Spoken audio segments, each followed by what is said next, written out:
Welcome back, boxing fans, to another great night with Sean on Boxing. Tonight, we're going to talk about the big announcement coming from Japan and uh, the matches that obviously potentially are leading to one of the biggest fights in Japanese boxing history. Stay tuned. We'll talk about that after these messages.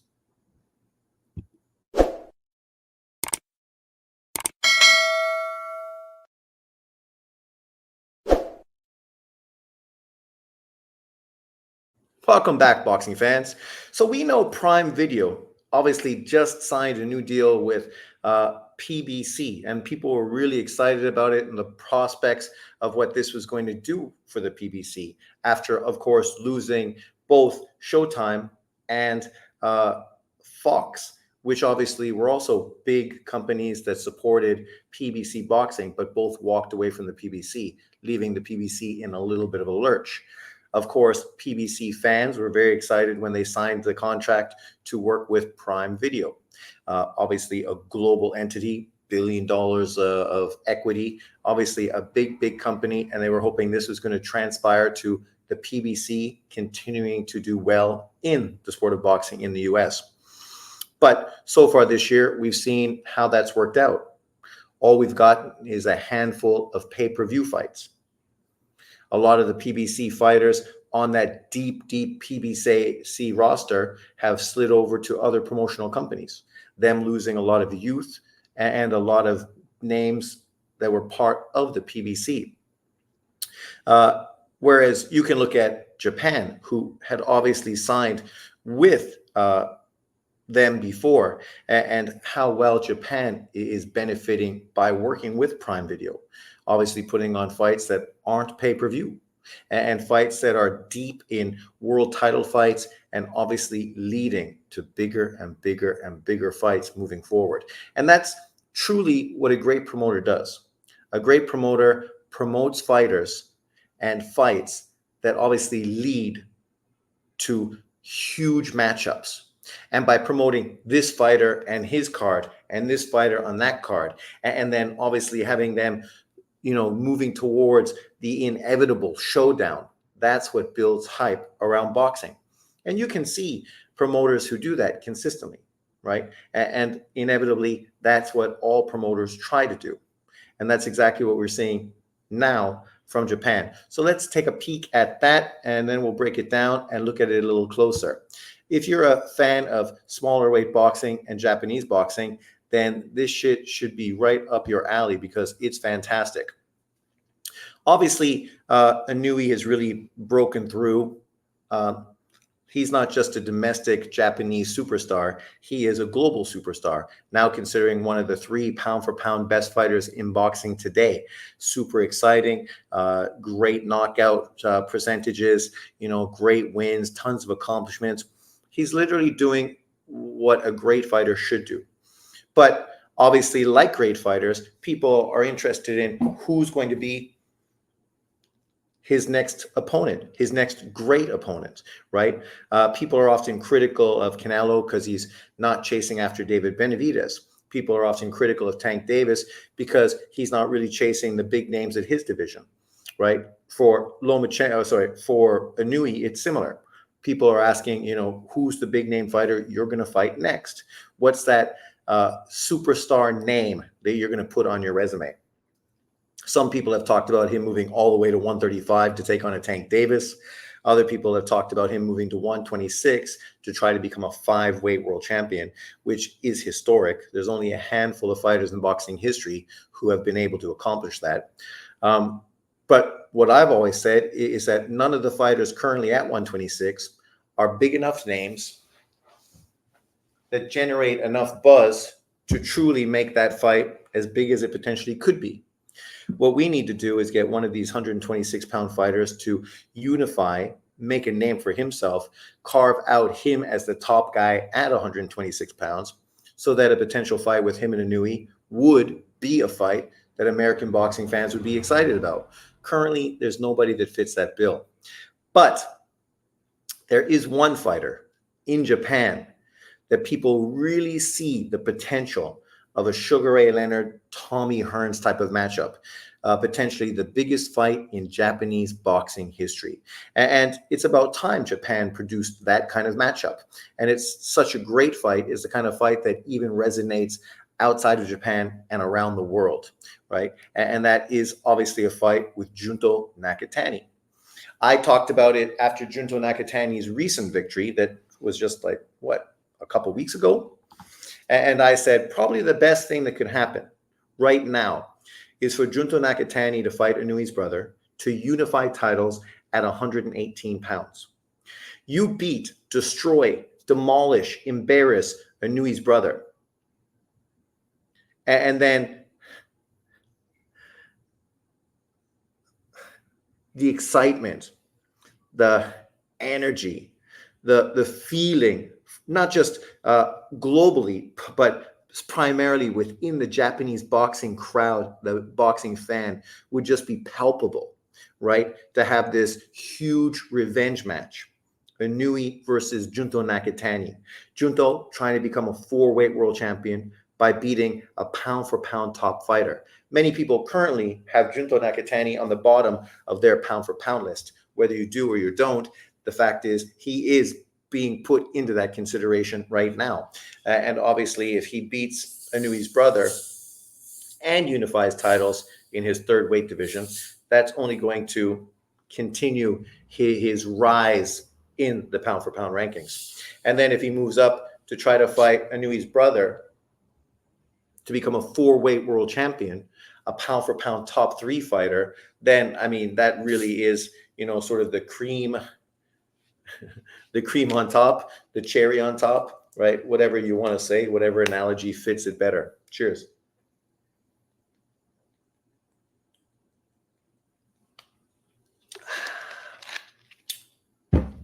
So let's get into this. I was super excited because I saw the fight poster, and of course it's super small. And as you can see, for reading, I'm currently wearing glasses.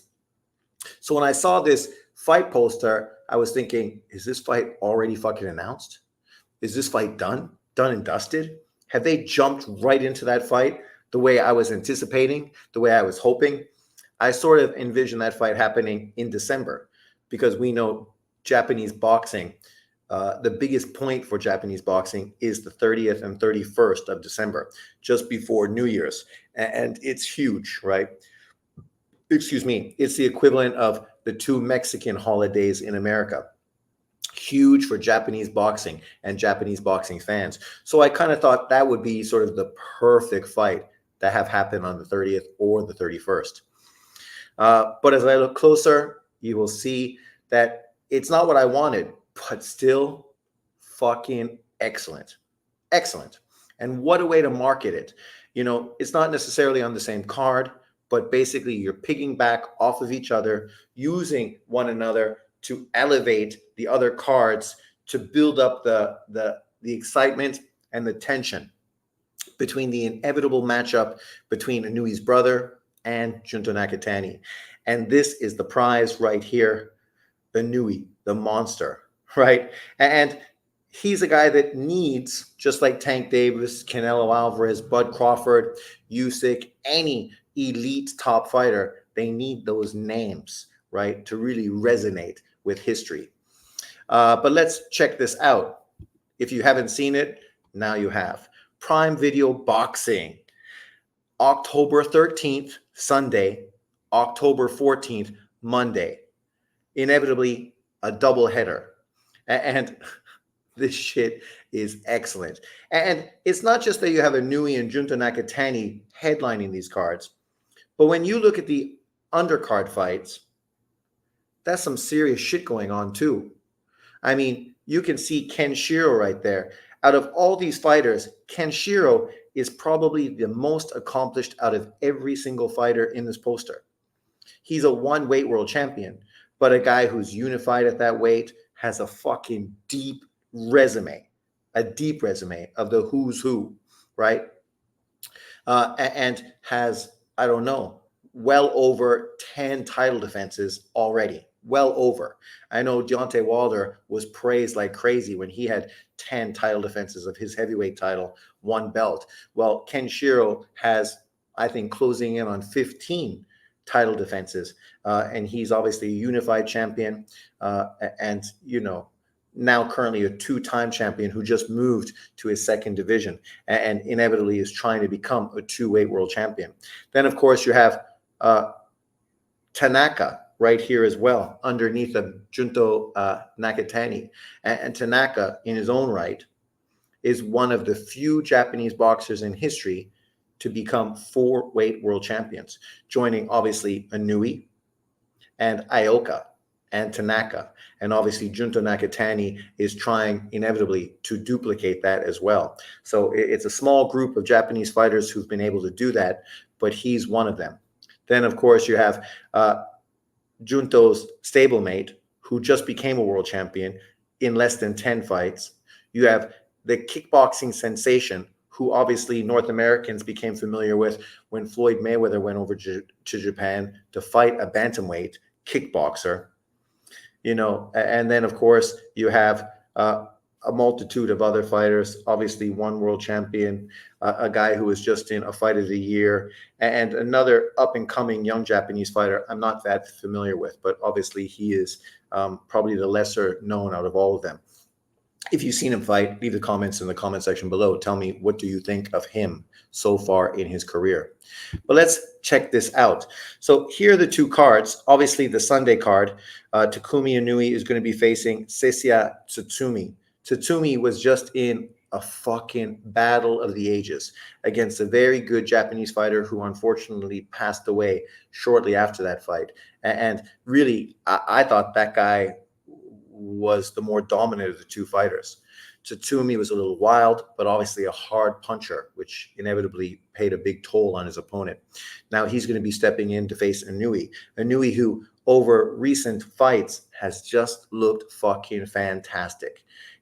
After an early career loss, he's really bounced back and really just stepped up his game and become really good, technically really proficient. Then, of course, you have the fighter I'm not that familiar with, Shokichi Iwata, who's going to be fighting undefeated Jero Noriega. Then, of course, you have world champion Seigo Yuri Akui, who's going to be defending his title against a Thai fighter.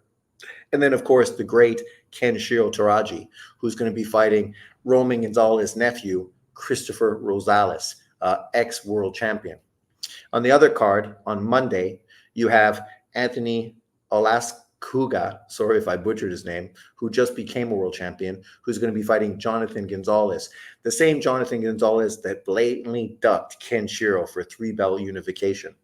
Then, of course, Kosi Tanaka defending his WBO title against Phumzile Kafu, a South African fighter. And those South African fighters, especially at smaller weights, long, powerful, dangerous fighters. If you ever see them, they're really thin, have great length, and obviously are very difficult fighters to beat. Then, of course, Junto Nakatani against what I would say is kind of a weak opponent in Tassana Salapat, who is a Thai fighter with a very impressive looking resume until you look deeper in his resume and realize that really hasn't stepped up and really fought anybody elite. But understandably so, Junto and Inoue are leading towards a unification fight, probably in December. So, it would be silly for them to take on opponents at this point that were too dangerous when they're really trying to build up and hype up a potential unification fight between the 2 of them. And as you can see, these 2 fights are being promoted by Mr. Honda. Then, of course, you have Tenshin Nasukawa, who is the very good kickboxer who's really shaping up to be a really good boxer. Really good boxer. Don't be surprised if he's a world champion very early in 2025, because that's really how technically skilled he is. Very skilled fighter. Very skilled. The one criticism towards him is that he's a little bit more like Devin Haney and Shakur Stevenson, right? Not much of a puncher, but technically very good. Good boxer, good defense, very skilled fighter.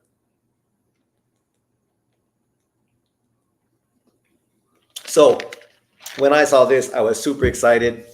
I mean, these are two great cards, great depth on both cards. I'm super stoked. And obviously, these are cards that are probably going to be on ESPN. I'm not sure. I don't know if in America, obviously, we know. In Japan, it's going to be on Prime Video.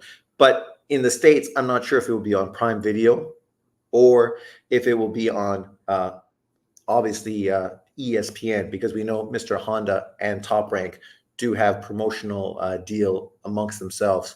So it may be possible that these fight cards are being shown on ESPN. But obviously, we'll have to wait and see. Let me know if you've heard any confirmation one way or the other. So here we go. We can break this down. Obviously, Junto Nakatani, 28-0, 21 KOs, and just getting better and better. He's going to be fighting a Thai fighter who is 76-1, 53 KOs, never been stopped. But once again, if you look at his resume, it's typical of Thai fighters to have very blown up numbers, but very weak competition. So I wouldn't expect this guy to be really that much competition for Junto Nakatani. Then, of course, you have Tenshin Nasukawa, 4-0, fighting Jerwin Asilo, who is obviously 9-0 with 4 KOs, two undefeated up-and-comers, obviously one from Japan, one from the Philippines. Then, of course, Kositaka, 20-1, his only loss coming to four-weight world champion Ioka, who ended up knocking him out when he moved up to his fourth weight division. He's going to be fighting undefeated South African fighter Kafu, who is currently 10-0 with 3 draws, 8 KOs. That's an intriguing fight because the problem with Tanaka historically is that defensively he wasn't that great, and because of that, he got hit far too much and relied on trying to overpower people with his volume and his power. But once he moved up, obviously, he wasn't as powerful as he previously was. He's going to be fighting a fighter like Phumzile Kafu, who's going to have a reach advantage, shows very good power as well, and is probably going to be, picking him apart from the outside. So technically, it is an intriguing fight. Then, of course, you have Anthony, 7-1, 5 KOs. Who was spectacular in his last fight on the undercard of Junto Nakatani. So good so that they're putting him on another undercard for Junto Nakatani. They are stablemates. They both train in California. So they have a very good relationship. He's going to be fighting Jonathan Gonzalez, 28-3, 1 draw. Jonathan Gonzalez has always been a very solid, very difficult fighter. Defense first type of guy, a guy that's going to move a lot. He's not going to stand in front of you. He's going to use his jab and he's going to use his legs. So it's a tough fight for Anthony. He's going to have to cut off the ring and find ways to get to the veteran fighter. So it'll be interesting to see how that unfolds. Then, of course, you have the other fight, Inui's brother, 20-1, 5 KOs. Obviously, he's not the power puncher his brother is, but his power over the last few fights has definitely improved because now technically he's just delivering his punches better, right? Putting combinations together, hitting guys with punches they don't see, and it's really had a real benefit on the opponents he's been in with. Tatsumi, 11-0, 2 draws, 8 KOs, a guy that's a real power puncher, a guy that's going to really take it to Inui, and because of his power, could be dangerous. But I would expect Inui to use his skill set just to potentially beat up Tatsumi, who would be obviously being overly aggressive, walking into punches and getting hit with a lot of crisp, short shots he doesn't see. But, you got to fight the fights. Then, of course, world champion Segoyuri Akui, 22-1, 11 KOs. He's going to be defending his title versus the Thai fighter who is 25-1 with 15 KOs. As I said, the Thai fighters generally have good-looking numbers, but very weak resumes. So it'll be intriguing to see how this fighter really fights once he steps up his level of competition. Then, of course, the young up-and-coming Japanese fighter, Iwata, 13-1, 10 KOs, a power puncher. Japan produces quite a few power punchers, but like many fighters, guys that are so reliant on power tend to be defensively weak. You see that with Tatsumi and obviously with Iwata as well. He's going to be fighting undefeated fighter Jerry Noriega, 14-0 with 3 KOs. And just by looking at his resume, you can see that he's going to be a very technically proficient fighter who's going to be using his boxing skills to try to corral and contain the hard punching Japanese fighter. And the same as I mentioned earlier, it could be a very difficult fight for Iwata to cut off the ring and get to Noriega, a guy with experience, never been beaten, not much of a power puncher, but technically he's going to be pretty proficient, probably a very good defensive fighter as well. And then, of course, one of the guys I'm most excited to see on this card is Kenshiro, 23-1, 14 KOs, stopped once to rugged Japanese contender who ended up beating up in the rematch to re-win his world title. Kind of similar to Charlo when he ended up losing to Tony Harrison. He's going to be fighting rugged veteran Christopher Rosales, 37-6 with 22 knockouts. Obviously, you see Rosales has only been stopped once in his fight out of his 6 losses, which means he's a really tough, durable guy. Also has quite a bit of power. He's also pretty long, so he's going to be the taller, longer fighter against Kenshiro. Kenshiro obviously is the technically better fighter, but it'll be interesting to see how this fight unfolds. I'm excited about it. It is definitely one of the better fights on these 2 cards. So Prime Video in Japan compared to the PBC in America, right? It's intriguing because, as I mentioned at the beginning of the video, both of these deals are in place. Obviously, Japanese boxing and PBC in America.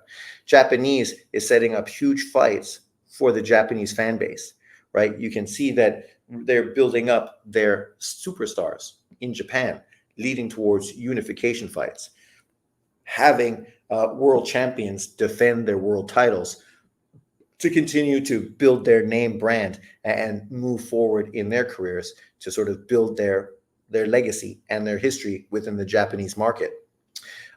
That's what you want, right? Inevitably. While the PBC continues to push pay-per-view after pay-per-view after pay-per-view, cards that really serve no purpose. You're getting pay-per-view cards, but not pay-per-view fights, not the kind of fights that really intrigue or interest boxing fans. If you're a fanboy, you're gonna like blow smoke up these fights' asses. Whether it's a Canelo Canelo card that people are disappointed with, a Tank Davis people are disappointed with, whether it's any one of the other PBC pay-per-views that are being shoved down your throat. And I'm not saying this to hate on the PBC, but there was a lot of hope when the PBC signed with Prime. Yet so far this year, they've only had 4 fight cards, all pay-per-view, no free fights at all, right? You're not building up any young fighters. You're not showcasing and building towards any big fights. The only place where potentially you could see something similar happening is obviously at 154 pounds, where the PBC looks as if they're trying to freeze out Bud Crawford to kind of do what they did with Errol Spence and the in-house PBC opponents at 147. And now it looks like they're trying to do that with Funduro, Spence, Lubin, Tim Tszyu, all at 154 pounds, all trying to kind of push Bud Crawford out of the picture, at least in the foreseeable future. And considering Bud's going to be 37 years old, he obviously isn't going to be sitting around waiting as long as he did at 147 pounds. And unfortunately, this is what consistently happens. Getting a Lara versus a Garcia fight, that fight fucking means nothing. You get talk about Tank Davis potentially fighting Rayo Valenzuela, right? And we knew he was going to fight Isaac Cruz, but Isaac Cruz lost. So now he's going to fight Valenzuela, and then the winner of that, Tank Davis, is then going to fight Isaac Cruz, who was always in position to get a rematch with Rayo Valenzuela. So Tank Davis is still being pushed and maneuvered the same way he was maneuvered under Floyd Mayweather in conjunction with the PBC. In-house, safe opponents, $80 pay-per-views, which really nobody is asking for. And I didn't crap on Frank Martin as far as an opponent, but trying to sell that as a pay-per-view, that was the problem. Frank Martin had skills, looked good, but hadn't built up his name, hadn't beaten a top 10 135-pound fighter. Rayo Valenzuela already got knocked the fuck out by Shakur Stevenson's leftover fighter, lost to a feather-fisted 130-pound fighter, and outclassed the one-dimensional Isaac Cruz, who Tank Davis had already beaten with one hand. So you can't tell me fans are excited or pushing for that fight, because they're not. Whereas here, you're potentially getting an Inoue versus Junta Nakatani unification fight at 118 pounds. If Junta Nakatani does what I envision him doing, which is beating and stopping Inoue, then that opens the door for one of the biggest fights in 2025. Junta Nakatani versus the monster Inoue. Whereas you tell me which one of these PBC fights is opening the door for a huge fight in 2025. Funduro rematch versus Tim Tszyu? Okay. Woo! Wow, that's really going to sell. Americans don't give a fuck about Tim Tszyu. They don't care about Funduro. At least if Spence was in the fucking picture, he does have a strong fan base. So that would make some sense. Tim Tszyu fighting Erickson Lubin? Once again, who gives a fuck? Right? None of these fights are anything that boxing fans are interested in, are pushing for, fights that really are going to move the needle. Whereas what we're seeing here from Japan, you're building up young potential superstars, having world champions move to other weight classes to try to become world champions in other weight classes, and having huge unification fights that potentially are going to lead to pound for pound versus pound for pound quality fighters. Japan's doing it right. America, PBC, you could learn a little from them. But let me know in the comment section what you think about all of this. Obviously, there's lots that happen. It's great to see fighters fight. It's great to see people busy. I mean, here you have Junta Nakatani, 26 years old, right? Coming off of a spectacular first-round victory over Vincent Astrolabia, the same guy that beat Rigo, beating Alexandro Santiago, the same guy who had just beat Donaire, beating RG Cortez, very tough, rugged fighter, destroying Andrew Maloney with one of the best knockouts of the year, beating world champion, very difficult Francisco Rodriguez Jr., obviously beating guys like Angel Acosta and Magramo and Milan Malindo beforehand. And obviously his career and his future is where he's going to really build. You look at Inoue, right? Inoue taking on in-house fight with Tsutsumi, great opponent, just beat Sho Ishida in a 12-round decision, beat ex-world champion Jerwin Ankangis, stopping him in 9 rounds, beat long-time world champion Librito Solis, beating him in 12 rounds, obviously beat Japanese Hall of Famer Shingo Wake, beating him by 12-round decision, lost to Nordi Nobali. That was his first world title fight, losing to the undefeated Frenchman by unanimous decision. Obviously ended up jumping back and building up from there. Beat Salapat when he was 48-0 by unanimous decision. This is the same Salapat, obviously, that Junto Nakatani is going to be fighting. Beat Mark John Yap. I know people will look at his 12 losses and criticize him, but you could look at who he's fought and what he's done in his career, and it's been pretty fucking impressive. He's one of those guys that's like who am I trying to say? Who's the English guy who's fought everyone at heavyweight? But he's the same, right? He's faced so many big name opponents in his career. Of course, he's got loss. Angelo Leo, Inoue, right? Where else? I thought there was more, but maybe I'm just over exaggerating. Could be. Oh, Awasha, another world champion. Paulo Opalianeri, Yamaguchi, Ohashi.